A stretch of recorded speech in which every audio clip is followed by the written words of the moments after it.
Hey all, this is Shruthika. സ്ത്രീ സൗന്ദര്യം.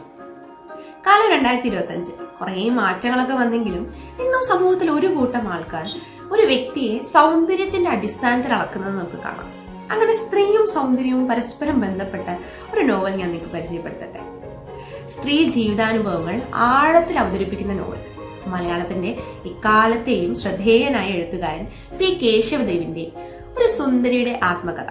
ഭവാനി എന്ന നായികയുടെ ജീവിതത്തിലൂടെ സൗന്ദര്യത്തിന്റെയും സമൂഹത്തിന്റെയും പരസ്പര ബന്ധം, സ്ത്രീ സ്വാതന്ത്ര്യത്തിന്റെ സമവാക്യങ്ങൾ, പുരുഷ കേന്ദ്രീകൃത കാഴ്ചപ്പാടുകൾ എന്നിവ ഇഴകീറി പരിശോധിക്കുന്നുണ്ട് നോവൽ. നോവലിന്റെ കേന്ദ്ര കഥാപാത്രം ഭവാനി സമൂഹത്തിനിടയിൽ തന്റെ സൗന്ദര്യത്തെക്കുറിച്ചുള്ള അവബോധം മുൻനിർത്തിയുള്ള ആത്മാവബോധത്തിന്റെ സഞ്ചാരമാണ്. ഒരു വശത്ത് അവളുടെ സൗന്ദര്യം നോക്കി അമ്പരക്കുന്ന ലോകം, എന്നാൽ മറുവശത്ത് അതേ സൗന്ദര്യം തന്നെ അവളെ ദുരിതത്തിലേക്ക് തള്ളിവിടുന്നുമുണ്ട്. അളവറ്റ സുന്ദരിയെ പ്രണയിച്ചാരാധിക്കുന്നവരും ഒരവസരം കിട്ടിയാൽ അവളെ ഉപയോഗിക്കാൻ ആവത് പരിശ്രമിക്കുന്നവരും തിങ്ങി നിറഞ്ഞു മാടി വിളിക്കുന്ന കലികാലത്ത് ഭവാനി അർത്ഥപൂർണമായ ജീവിതത്തിനായി ഒരു ജീവായുസ് തന്നെ സമർപ്പിക്കുന്നുണ്ട്. പൂർണ്ണമായി ജീവിതം ഒരു ഞാണിമേൽ കള്ളിയാണ്, മനസ്സു പതറിയാൽ താഴെ വീഴും. ഭവാനിയുടെ പിതാവിന്റെ ഈ വാക്കുകൾ കൃതിയുടെ സന്ദേശത്തെ മുറുകെ പിടിക്കുന്ന കരുത്തറ്റ പ്രഖ്യാപനമാണ്. മനസ്സാണ് പെണ്ണിന് കരുത്തും കാവലും എന്ന് ഉറക്കെ പറയുന്ന ഈ കൃതി ആങ്ങള ചമയാൻ വെമ്പി നിൽക്കുന്ന പുരുഷാരത്തിന് നൽകുന്ന സന്ദേശം ചെറുതല്ല തന്നെ.